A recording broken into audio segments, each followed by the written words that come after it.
y que como hijos e hijas de Dios, Dios a los hijos que se brincan las trancas, pau, pau, pau. Y vamos a ver que es imprescindible, si tú eres hijo y si tú eres hija de Dios, que Dios te va a disciplinar. Y por eso se llama esta conferencia el misterio o el sufrimiento y la disciplina de Dios. Porque si tú no estás enterado de la forma como Dios nos trata, pues entonces todos los cristianos harían lo que les da la gana. Y de ahí que viene una deducción de la teología donde hermanos de nosotros dicen que la salvación se pierde. Pues porque el hermano estuvo en la iglesia hace 3 meses y ahora anda emborrachándose, y estuvo hace 4 meses o 5 meses, y don Pancho que estuvo en la iglesia, usted no se, dejó a su esposa, etcétera, etcétera, y te dicen perdió la salvación. Bueno, la salvación no se puede perder, sino que vamos a escudriñar profundamente la Biblia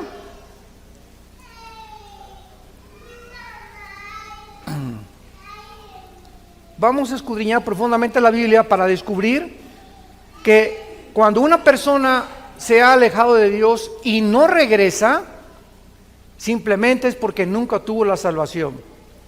Porque vamos a ver las 3 etapas en las que Dios nos disciplina, y una de ellas, escúcheme muy bien, es la muerte.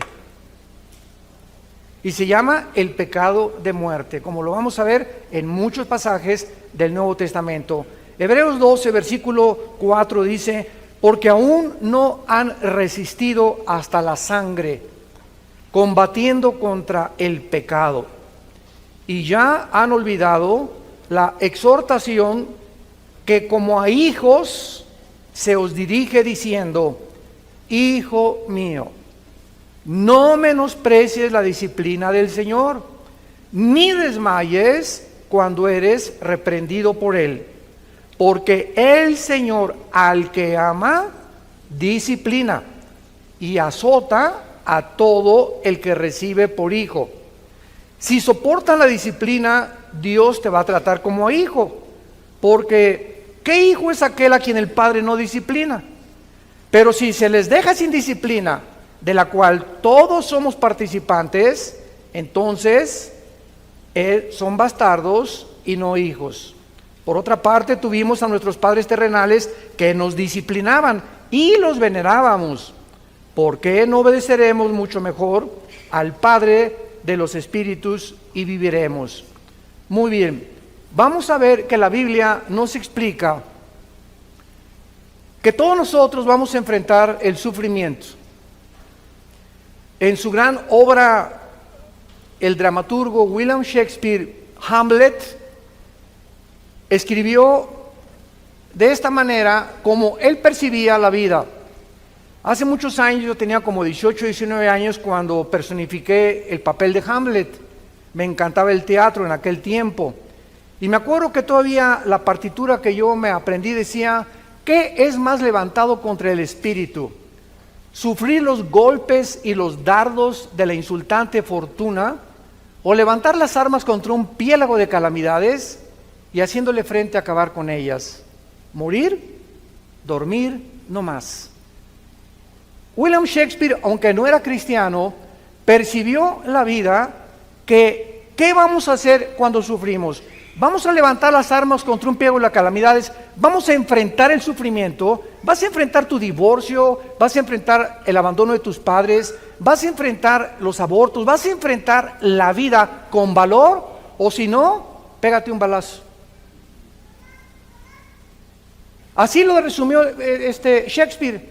Morir, dormir, o sea, si no quieres vivir y no te das cuenta que no estamos en Disneylandia ni en Reino Aventura, estamos en un mundo bien feo, donde este mundo está ocupado por el enemigo y estamos rodeados de enemigos por todos lados. No hay un solo cristiano que no tenga enemigos, y si no los tienes, no eres cristiano, porque de alguna forma te van a perseguir, o en tu familia, o tus amigos, o en la política.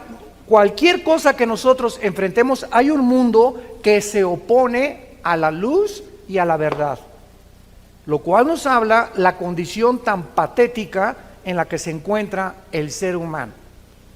Ahora muy bien, el sufrimiento no es inexplicable, porque cada cosa que nosotros experimentamos sufriendo tiene una razón de ser.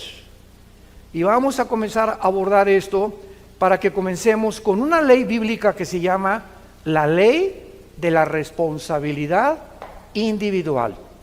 La ley de la responsabilidad individual. La causa más común de los sufrimientos es cuando nosotros mismos nos lo causamos. Es el autoinducido. La mayoría de las personas se causan a sí mismas por la forma como viven muchas angustias y problemas en sus vidas por circunstancias que tú mismo has creado. Y la ley de la responsabilidad individual reconoce lo siguiente: toda decisión que tú tomes, un café que te tomes, una película que escojas ir a ver, un carro que compres, la novia, el novio que escojas, el matrimonio, todas las decisiones que tomamos tienen consecuencias, para bien o para mal. Fíjense lo que le estoy diciendo: nosotros somos responsables de todas las decisiones que hayamos tomado.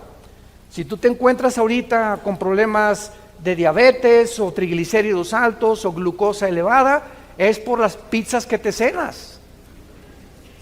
Si tú tienes problemas de hipertensión a los 45, 50 años, simplemente, ¿verdad?, es porque no has cuidado tu salud y porque comes cosas con demasiada grasa y después vienes, hermano, póngame la mano en la panza que tengo aquí, que ya es realmente una catedral del Vaticano. Y yo siempre les he dicho, si viene un gordito a pedirme que ore por él, no oro por él. ¿Por qué? Porque Dios no es la varita mágica. Hemos creído que Dios es un mago, o el mago de Aladino, que va a satisfacer todo lo que nosotros le pidamos, porque no hemos aprendido la ley de la responsabilidad individual. ¿Quieres salud? Cuida tu comida. ¿Quieres salud? Cuida tu bebida. No te lamentes después ni le pidas a Dios sanidad cuando has abandonado tu responsabilidad de lo que comes y de lo que bebes. En Gálatas 6, del 7 al 8, se establece esta ley inexorable. Todo lo que el hombre siembre, el hombre va a recoger. Había un ranchero que le dijo una vez a su esposa: vieja, no hay nada en el campo de sandías. Y llega la señora y le dice: oye, Pancho, pues ¿qué? ¿Ya sembraste semilla de sandías? No, no he sembrado nada. Entonces, ¿por qué esperas, si no has sembrado, que tengas sandías? Y así hay mucha gente. ¿Por qué me va mal en la vida? ¿Por qué no prospero en mis negocios? Y te contesta Dios que has sembrado para que crees que yo te bendiga tus negocios.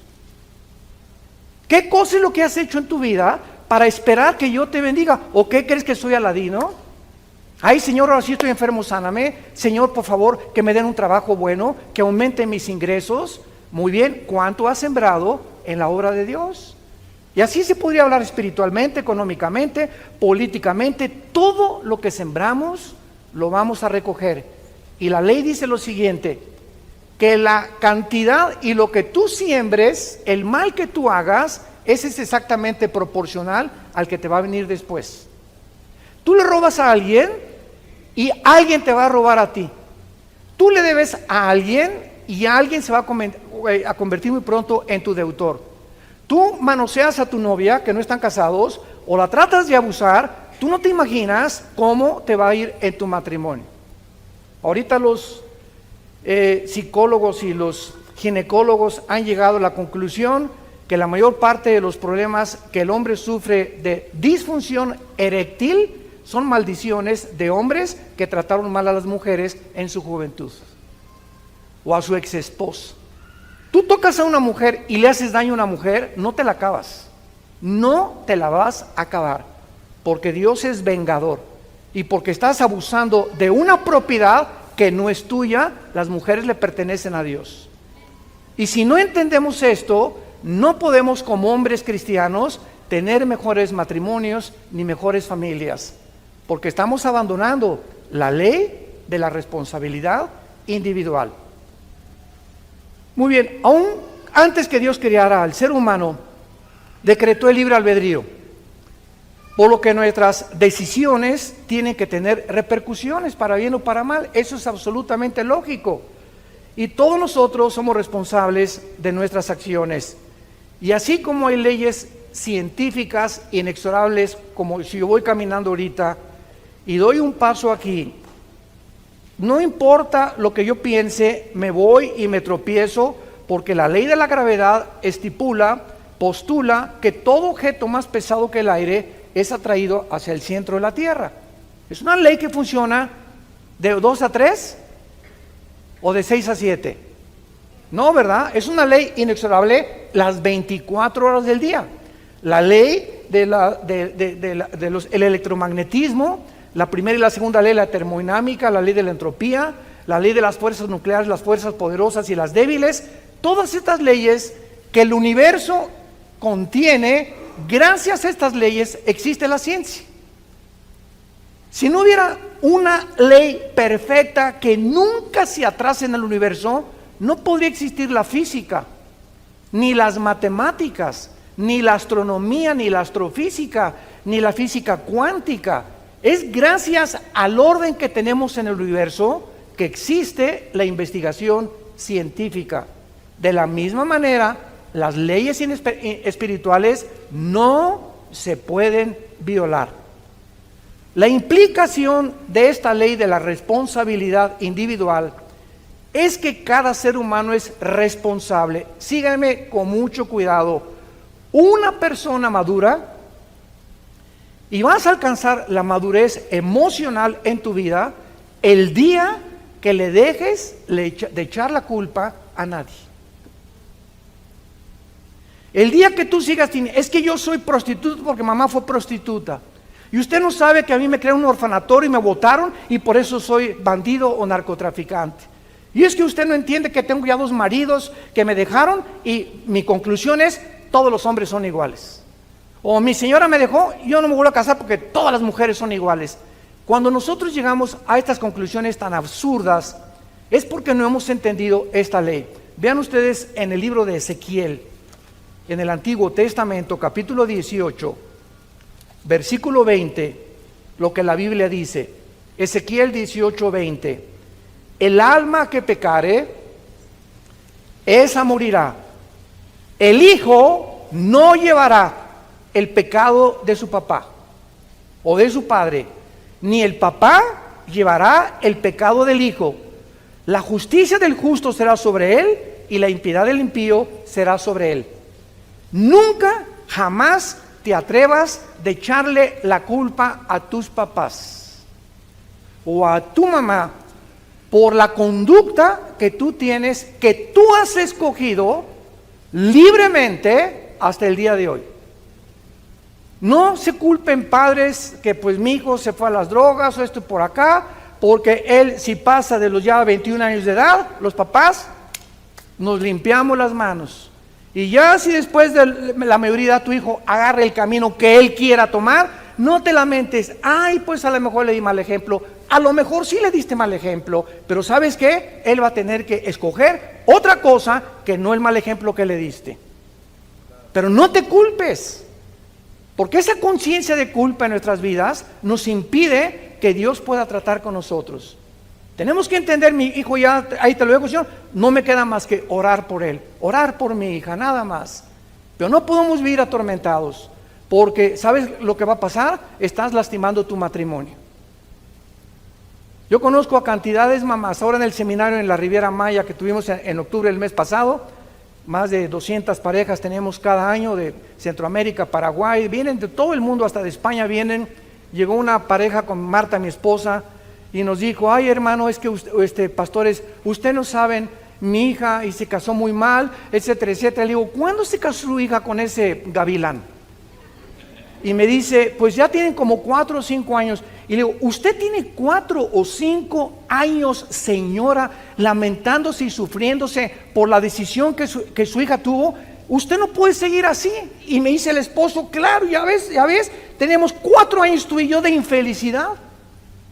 Todos los días llorando por ella, y tú y yo no tenemos comunicación, simplemente porque abandonó su matrimonio y se concentró en la hija que se casó con un gavilán. ¿Sabes una cosa? Déjala que el gavilán pollero se la lleve. Señora, le dijimos mi esposa y yo, usted no es diosa, usted no va a cambiar a su hija ni a su esposo. No nos queda más que orar por ellos. No nos queda más que orar por ellos. No puede ir con un martillo y darle un martillazo en la cabeza al gavilán. Tenemos que aconsejarlos, pero no pueden personas ajenas robarnos nuestra felicidad, porque ellos son responsables de todas las decisiones que ellos tomaron. Cuando nosotros entendamos este concepto, vamos a sentir más felices al lado de Dios. Ahora, muy bien, nadie crea, ni tampoco esperes, que ni se te atraviese el pensamiento de creer que te vas a salir con la tuya. Ninguna persona que haya hecho algo va a salirse con la suya, ni tampoco escapar las consecuencias de Dios. Veamos 2 pasajes en el Antiguo y en el Nuevo Testamento. En Jeremías capítulo 16, versículo 17, dice así, Jeremías 16, 17. Dice Dios, mis ojos están sobre todos tus caminos, los cuales no se me ocultaron, ni tu maldad se esconde de la presencia de mis ojos. No hay nada, absolutamente nada que hagas encerrado en el closet que Dios no vea. Todos nosotros cuando pecamos, o como una vez me dijo unos papás de su hijo con su novia, que estaban teniendo relaciones sexuales antes de casarse. Y estos muchachos estaban en la alabanza de una iglesia allá en Centroamérica. Y cuando nos los trajeron a mi esposa y a mí, les dije a esta pareja de jóvenes, ¿saben ustedes por qué hacen lo que hacen? Porque creen que Dios no los ve. Si ustedes creyeran realmente que Dios los ve, no harían lo que hacen escondidas. ¿Y cuántos hombres, cuando se van de viaje y rentan un hotel, rentan una película pornográfica, por qué creen que la rentan? Porque creen que Dios no los ve. ¿Y saben cómo se llama esto? La falta del temor de Dios. La falta del temor de Dios. Y el temor de Dios es el principio de la sabiduría. Si realmente creyéramos que Dios nos ve las 24 horas del día, no haríamos lo que hacemos cuando nadie nos ve, porque Él nos está mirando. Y el otro pasaje está en 1 Timoteo 5,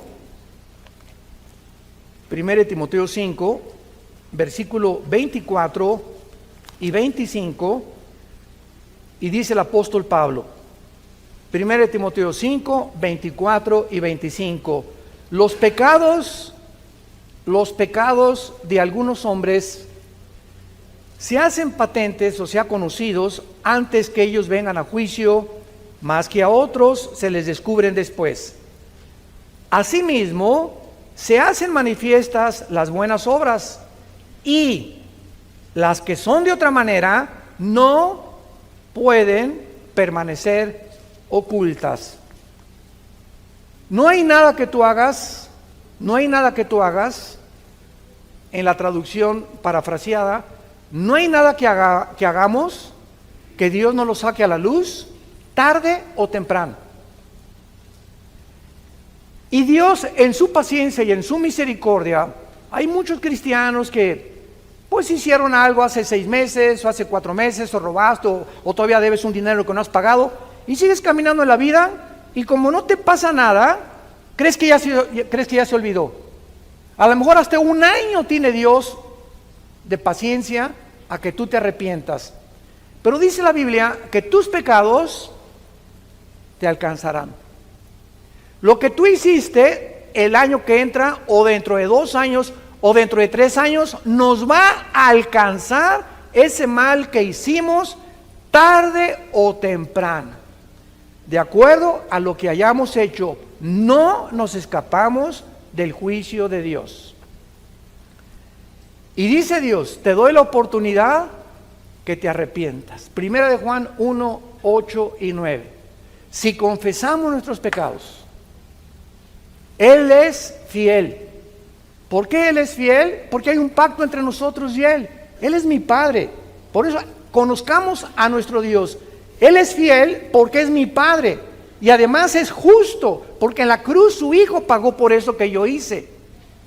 Ahora solo me pide, siendo su Hijo, que me vuelva otra vez a Él y que abandone eso que hice, que pida perdón, que restaure tal vez, si es posible, el daño que hice, pero que no me quede con ese pecado, porque el que cubre sus pecados no prosperará.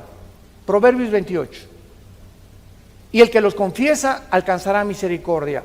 Entonces Dios nos da dos opciones: hijo, hija, híncate, o dímelo tal vez hoy en la tarde que vamos a orar.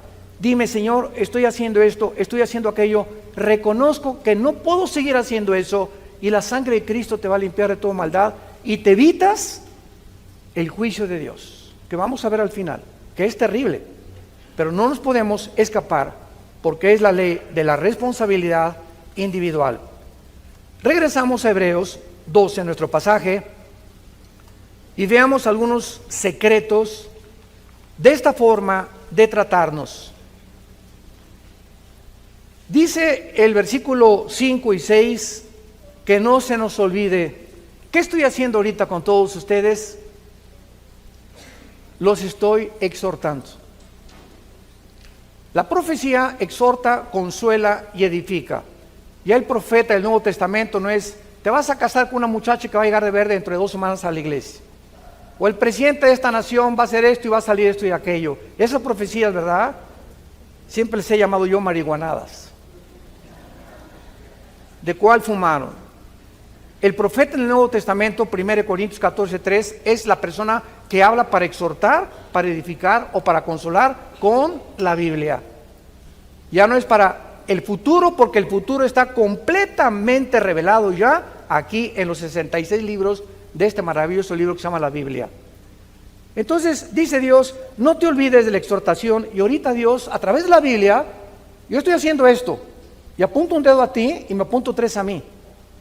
O sea, no creas que yo tampoco me escapo de esto, porque nosotros somos los primeros, a los líderes, a quienes Dios nos juzga. Antes que Dios juzgue a la iglesia, comienza con aquellos que son líderes en su casa, los hombres, en tu trabajo, en tu oficina, políticamente, a los jueces, a los magistrados, a los gobernantes, a los presidentes de la república. Les cae tarde o temprano el hacha que ya está puesta en la raíz del árbol. Entonces, no olvidemos esto que va a decir Dios: hijo mío, no menosprecies mi disciplina. La palabra disciplina en el griego es la palabra pedagogos. De ahí viene la palabra pedagogía, que se usa para educar a los niños. A un niño en la primaria, desgraciadamente muchos maestros no lo saben, la educación no, escuchen esto, la educación no consiste en solamente un input o meter data o conocimiento en las mentes del niño. El niño sabe de historia, de geografía, tal. La educación básicamente bíblica está relacionada con formar el carácter, conformar la formación del carácter. Es lo que significa pedagogos en el griego, formar el carácter. Es importante que el niño, aparte que reciba información desde la primaria, sepa que tiene que llegar con los zapatos boleados, que no puede hablar en el salón porque hay disciplina, que tiene que respetar a sus amiguitos y no estar hablando cuando la maestra esté en el pizarrón, que tiene que llegar en punto a las clases, y la responsabilidad y la disciplina que se adquiere en las escuelas desde los niños es lo más importante para cuando ellos crezcan en su carácter. Decía J. Ed Hubbard, que fue el presidente y fundador del FBI, de la Oficina Federal de Investigaciones en Estados Unidos, que sirvió a 4 presidentes en Estados Unidos como jefe del FBI. Antes de morir, Hubbard dijo estas palabras: la característica de todos los delincuentes juveniles en las cárceles que he visitado, el principal factor es que todos ellos creen que el mundo está en deuda con ellos. Que el mundo les debe algo. Y son muchachos amargados que crecen, nunca en la casa no los disciplinaron, en la calle se pasaron los altos, insultaron a la policía, tarde o temprano acabas en la cárcel. Porque vivimos un mundo con reglas y tú no puedes ir contra la autoridad porque recibe las consecuencias en tu propia vida, en tu familia, en tu matrimonio, en tu trabajo. Entonces, si nosotros creemos y nos victimizamos, es que yo sé cómo soy porque nadie me quele.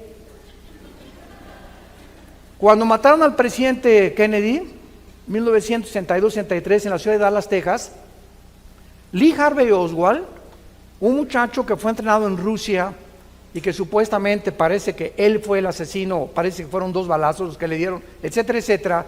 Cuando comenzaron a investigar la vida de este muchacho, Lee Harvey Oswald, descubrieron que había sido criado en un orfanatorio y que su mamá lo había abandonado, lo metieron a otro orfanatorio y también lo volvieron a abandonar. Y entonces, si no lo hubieran matado, los jueces en Estados Unidos y en la América Latina, escuchen esto, están victimizando a los ladrones y a los asesinos. No, es que él, si no hubiera tenido sus papás, es que si no hubiera tenido esa mamá, vamos a darle una sentencia más leve. ¿Sabes una cosa? Él hizo lo que hizo porque él lo quiso hacer. Y cuando le echamos la culpa, que somos víctimas de las circunstancias, ¿sabes de dónde viene eso? De Freud. El medio ambiente me hizo ser como yo soy. Soy el resultado del medio ambiente en el cual yo me desenvolví. En Estados Unidos hay un grande predicador que le decían el segundo que iba a ocupar a Dr. Billy Graham cuando muriera, que se llama, porque él vive, James Robinson. Él pertenecía a los Bautistas del Sur, allá en Texas, y este muchacho nació a los 6 meses, su mamá lo echó un bote de basura. Lo recogió una prostituta del bote de basura cuando él tenía, antes del año de nacido. La prostituta lo estuvo criando y amamantando como 1 año y lo volvió a echar a otro basurero cuando tenía 3 años de edad. Lo recogió otra tercera prostituta y esta tercera prostituta lo crió como 3 años y lo internó en un orfanatorio porque declaró que no lo podía seguir manteniendo. James Robinson se creó con todos estos antecedentes en un orfanatorio y a los 16 años un pastor fue a predicar al orfanatorio y él se convirtió. Y se convirtió en el predicador más grande que Estados Unidos ha tenido después del Dr. Billy Graham. Ahora él se dedica a cuidar niños con su esposa que necesitan ayuda de comida en el África. Pero ahí está el resultado, que es una mentira que tú eres lo que eres por el medio ambiente en donde tú te desarrollaste. Que tu papá le decían el Chapo de Querétaro, a tu mamá le decían la prostituta de aquí de San Miguel Allende, y a ti te hicieron lo que quisieron. Nada justifica delante de Dios lo que tú has decidido ser. Y eres lo que eres porque decidiste ser igual a tu mamá o igual a tu papá y no quisiste salirte de ese medio ambiente, porque Dios nos ofrece y nos dice que su gracia es más grande que nuestro pasado. Si lo quieres apuntar, la gracia de Dios es más grande que nuestro pasado. Ahora, muy bien, dice la Biblia que no desmayemos cuando Dios está formando nuestro carácter. Y esta palabra dice, porque Dios al que ama disciplina. Y vean ustedes la palabra que se usa a continuación en el versículo 6, y azota, en el griego es mastigo, azota al que sirve por hijo. Esta palabra azotar es ya algo físico. Dios primero nos habla esta mañana. Te estoy hablando, hijo o hija mía. Deja de hacer lo que estás haciendo. Te estoy viendo. Y te estoy recordando que no te vas a salir con la tuya. Tarde o temprano te voy a llamar a cuentas. Hazme caso, por favor. Ven a la cruz.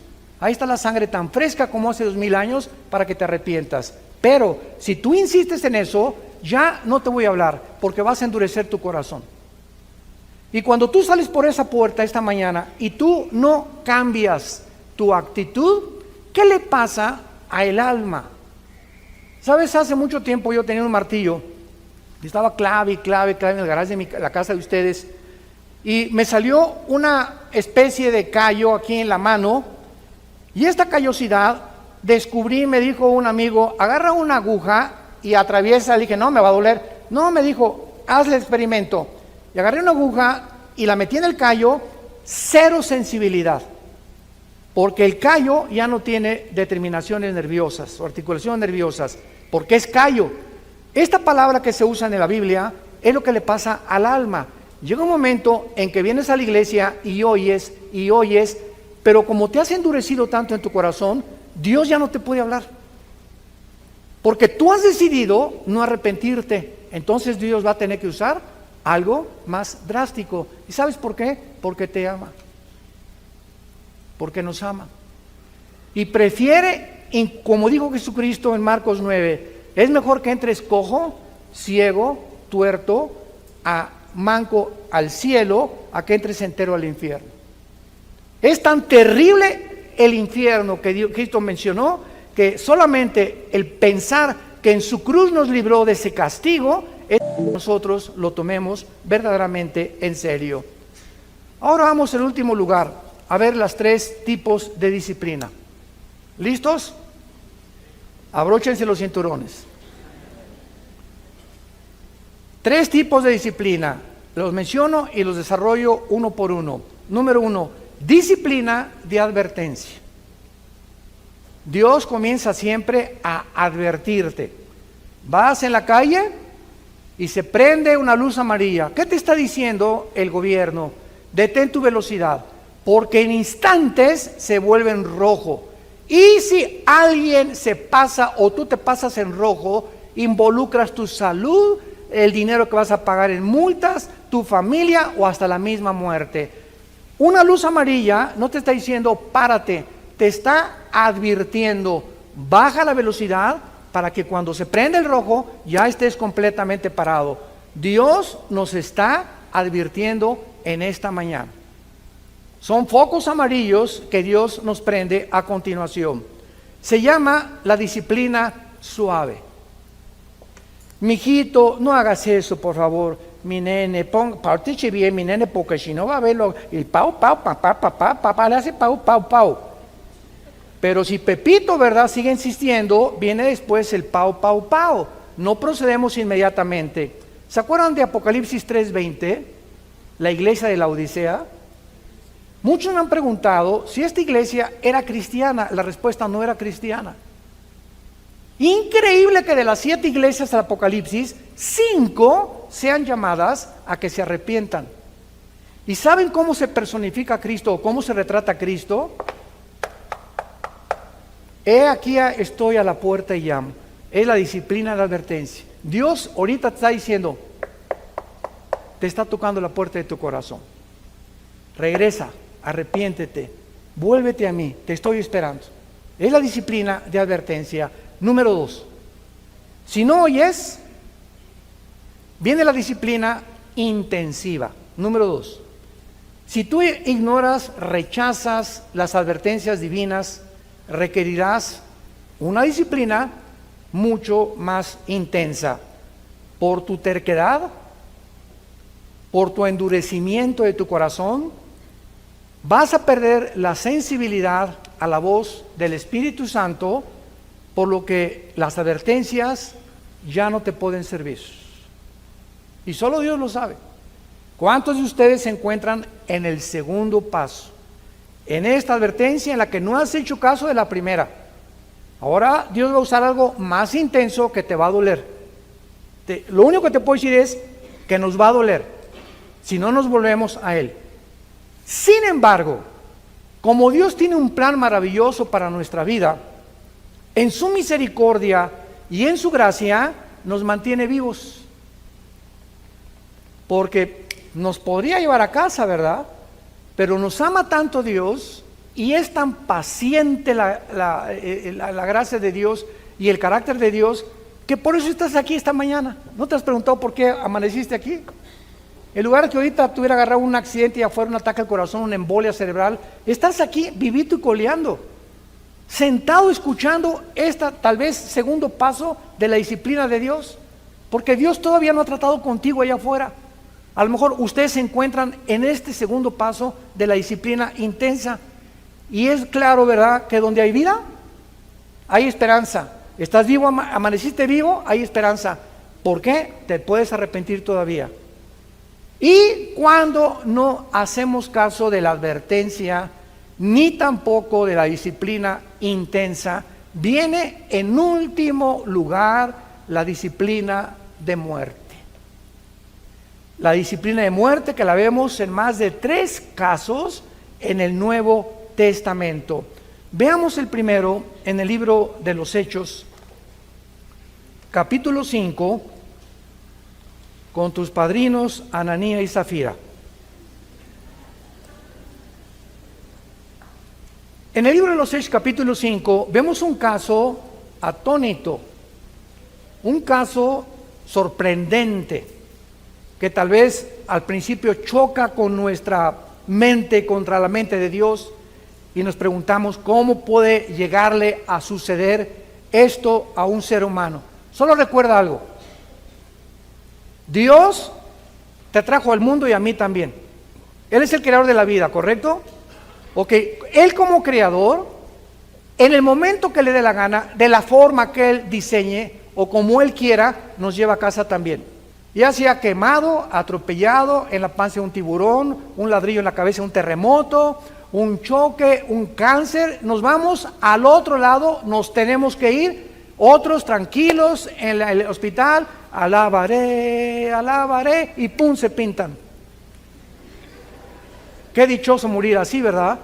Pero no todos vamos a morir así. Entonces, esta es la razón por la cual tenemos que entender algo. Dios es el dueño de nuestra vida, y no hay nadie que se pueda atrever a decirle a Dios: ¿por qué hiciste esto? Porque detrás de lo que nosotros consideramos que no es objetivo o que no es lógico, la sabiduría de Dios va más allá y trasciende nuestra manera de pensar. Aquí hay una pareja en Hechos 5 llamados Ananías y Zafira. Esta pareja robaron de una cantidad que iban a entregar en la iglesia. Sustrajeron del precio, y su esposa, sabiendo que el esposo estaba robando esa cantidad, se hizo cómplice de él. Hay un dicho en mi tierra que dice: tanto peca el que mata a la vaca como el que estira la pata. Si tú sabes algo de alguien y tú no lo delatas, en la iglesia, por ejemplo, si tú sabes que alguien en la iglesia, escuchen esto, en la iglesia los pastores perdonamos todo, ¿verdad?, menos la rebelión contra los líderes. El día que cualquiera de ustedes oiga que se habla mal de un líder, esa persona no debería estar en esa iglesia. ¿No te gusta el pastor? Mira, salte y vete a otra iglesia y busca una que te guste, porque si te quedas sembrando semilla y cizaña, no te la vas a acabar con Dios. Ahora, si alguno de ustedes sabe que hay un pecado de un pastor que es ya trascendente, que está viendo en adulterio, que el pastor tiene un amante, o que fraude o robo, ustedes ya para qué se quedan en esa iglesia, ¿verdad? Es absurdo que tú siguieras en esa iglesia, pero tú no puedes con tu esposo saber que él está robando cualquier cosa y quedarte callada, o que tu esposa en adulterio y no se lo dice al pastor. Es que me va a pegar si él sabe. Pues sabes una cosa, que no temas las consecuencias, porque Dios te va a proteger. Bueno, esta señora Zafira se quedó con todo, ¿verdad?, guardado, y entonces dice la Biblia que cuando le trajeron lo que se habían propuesto, le trajeron una parte nada más a los pies de los apóstoles. Y dijo Pedro a Ananías, vean ustedes, la primera pregunta es: ¿por qué llenó Satanás tu corazón para que mintieras al Espíritu Santo y sustrajeres del precio de la heredad? La primera pregunta es: ¿quién le dijo a Pedro? Ya no estamos en el Antiguo Testamento. En Hechos 2 comienza el Nuevo Testamento. ¿Quién le dijo a Pedro, que ni los conocía, que entrando a la iglesia, él sabía que este hombre y esta mujer tenían un pecado de latrocinio y de mentirle a Dios? ¿Quién le dijo a Pedro? Se llama palabra de conocimiento. Cuando un cristiano desarrolla el discernimiento espiritual, Hebreos capítulo 5, y vives cerca de Dios, a través del tiempo, tenemos como una parabólica espiritual en la dimensión invisible que Dios te permite ver o sentir, y tu esposa te dice, mira, tú le traes a Pancho, te presenta a Pancho, y el esposo dice, yo no sé, mi amor, ya se fue Pancho, pero sabes que hay algo en su mirada, hay algo en su actitud que no me gusta. Escucha a tu esposa, porque tienen ellas más desarrollado este sexto sentido que nosotros los hombres. Ellas se dan cuenta mucho más de la hipocresía y la falsedad de muchas personas, no todas, nomás las que están casadas con nosotros. La que está casada no, pero esto es muy importante. Entonces, reteniéndola, le dice Pedro, no te quedaba a ti. Al oír estas palabras, Ananías cayó y se murió. Ahí, ¡pum!, cayó en la iglesia. Y dice la Biblia, vino un gran temor sobre todos los que lo oyeron. El hecho que Dios haya permitido que se murieran estas personas cuando la iglesia estaba comenzando a levantarse, tenía esta lección: estoy vigilándolos a todos, y aquí en la iglesia vas a caminar derechita a la flecha. ¿Por qué? Porque si no hay temor de ti, de mí, dice el Señor, no has entendido ni puedes caminar conmigo.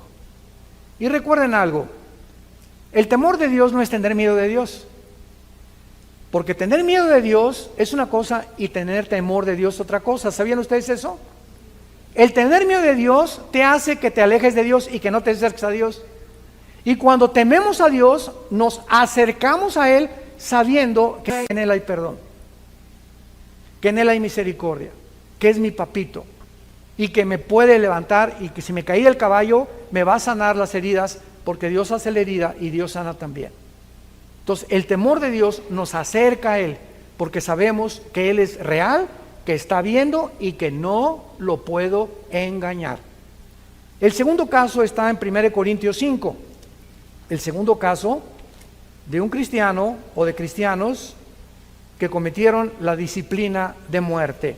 En este caso de 1 Corintios 5, de cierto se oye, dice Pablo, que entre ustedes hay un problema sexual. Se tradujo con la palabra porneia, de ahí viene la palabra pornografía. Cuando vean ustedes fornicaciones, cualquier pecado fuera del matrimonio o cualquier relación sexual fuera del matrimonio es fornicar. Oigo, dice Pablo, que en la iglesia hay un pecado sexual, y este pecado sexual ni siquiera se nombra entre los gentiles, tanto que alguno tiene la mujer de su padre. O sea, este muchacho se estaba metiendo con su madrastra. Increíble. Y los líderes lo sabían, los pastores lo sabían. Entonces, ¿cómo podía Pablo permitir esto?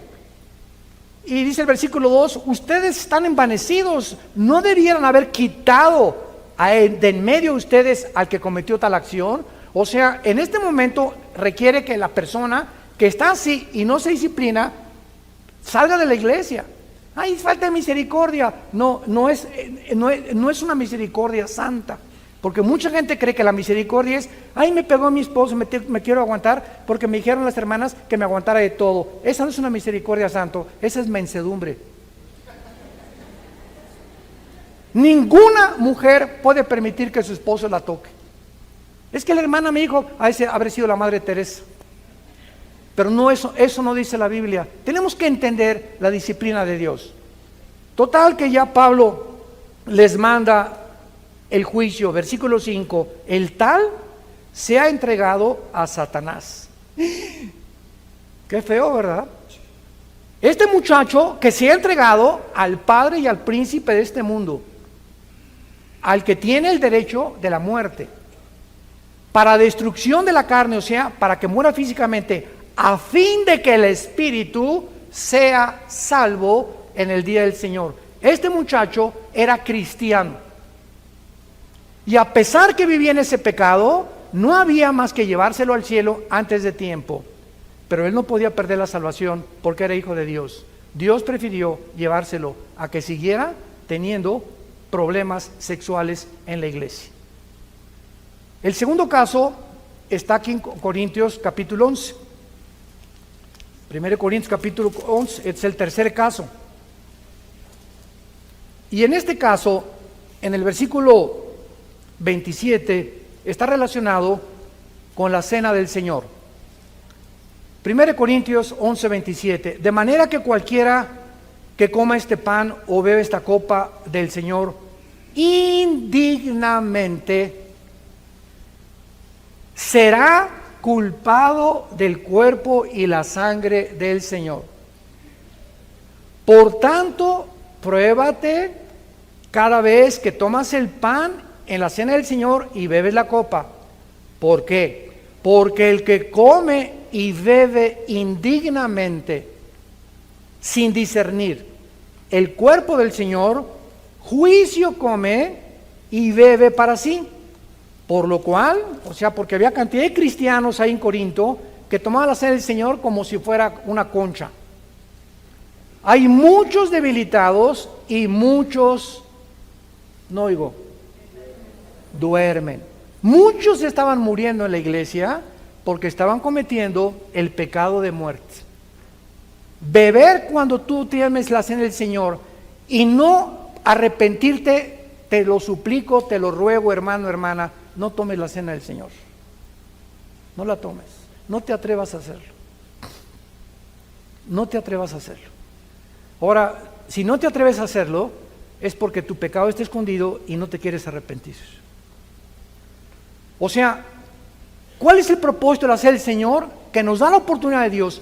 Una vez al mes, no sé cuántas veces al mes toman aquí la cena del Señor. Nosotros casi siempre una vez al mes. Nos da la oportunidad de Dios, una vez al mes, de reconciliarnos con Él. Y cuando tomo la cena del Señor, le estoy diciendo, Padre, no tengo pecados escondidos.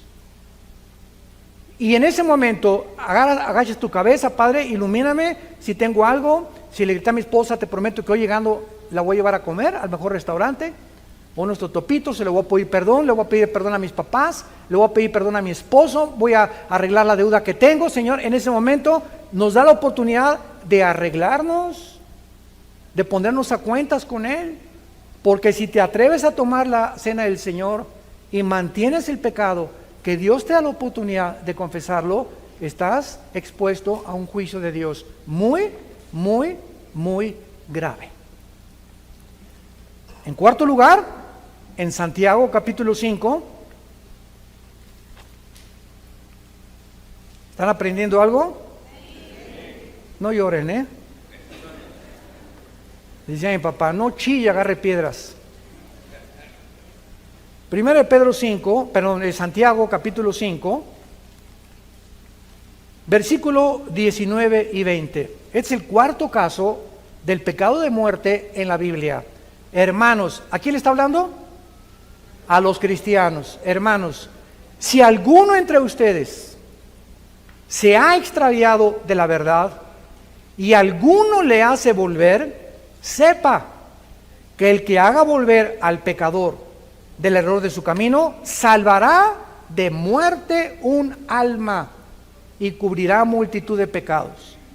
En este cuarto ejemplo, si tú ves un hermano, anoche don Pancho lo viste ahí gritando en el Zócalo con una de tequila cuerpo, viva Emiliano Zapata, y tú te acercas hoy en la mañana, temprano, don Pancho, anoche te vi que estabas, pero te iba a decir presta para que andemos iguales, pero estabas hasta acá, ¿verdad? ¿Sabes? No puedes tú vivir así. O estoy viendo que estás viendo a mujeres que no son tu esposa, hermano, y tú eres cristiano. Mira, Juanita, sé que te estás acostando con tu novio. ¿Sabes una cosa? No hagas eso, no busques que Dios te tenga que juzgar. Si tú tratas y logras convencer a una persona cristiana o un cristiano de que no siga haciendo lo que está haciendo, vas a tener bendiciones tremendas de Dios. Y vas a evitar que esa persona se muera antes de tiempo. Estás hablando de muerte, y es muerte física, porque es cristiano, no puede perder la salvación. Y el último lugar lo confirma ya el más grueso de todos y el más grave de todos, 1 Juan capítulo 5. Este es el más terrible. y también requiere de una exposición teológica. 1 Juan 5, versículo 16. Si alguno viere cometer a su hermano otra vez pecado que no sea de muerte, ahí ya lo explica el apóstol Juan, pedirá y Dios le dará vida. Ahora Juan explica que hay pecados que merecen la muerte y hay pecados que no merecen la muerte todavía, porque no se encuentran en la tercera etapa. Y dice así, esto es para los que cometen pecado que no sea de muerte. Hay pecado de muerte por el cual yo digo que no vuelvas a pedir por él. La pregunta es la siguiente. No sé cuántos de ustedes, pero creo que todos los cristianos necesitamos tener listas de oración. Yo todos los días con mi esposo oramos por México, por el gobierno, por el presidente de Estados Unidos. Tengo amigos que quiero que vengan a Cristo. Un muchacho que está pretendiendo a mi hija Salem, oramos por él, mi esposa y yo, que Dios lo traiga a la cruz, etcétera, etcétera. Y de repente hay personas que las cuales mi esposo y yo estábamos orando, que ya dejamos de orar por ellas. Y de repente le digo, oye, tenemos ya 3 meses que no oramos por Pancracio. Y sabe una cosa, que el Espíritu Santo es tan tremendo que cuando tú estás orando por alguien y esa persona, Dios sabe que ya no se va a convertir, nos quita el Espíritu Santo el deseo de orar por esa persona. Porque esa persona, ya el juicio de Dios ha dictaminado, ha entrado a la tercera etapa, me lo llevo a casa antes de que el Evangelio sea blasfemado. Hermanos y hermanas, en Jesucristo tenemos a un Padre que nos disciplina. Tenemos un Padre que nos ama y que dio su vida por nosotros y abrió sus brazos en una cruz, para que ni tus pecados ni mis pecados nos lleváramos nosotros, ni tuviera Dios que hacernos responsables, ni de nuestra vida pasada, ni de la presente, ni de la futura. Si confesamos nuestros pecados, Él es fiel y justo para perdonarnos, porque así lo dice el pacto que tenemos con Él.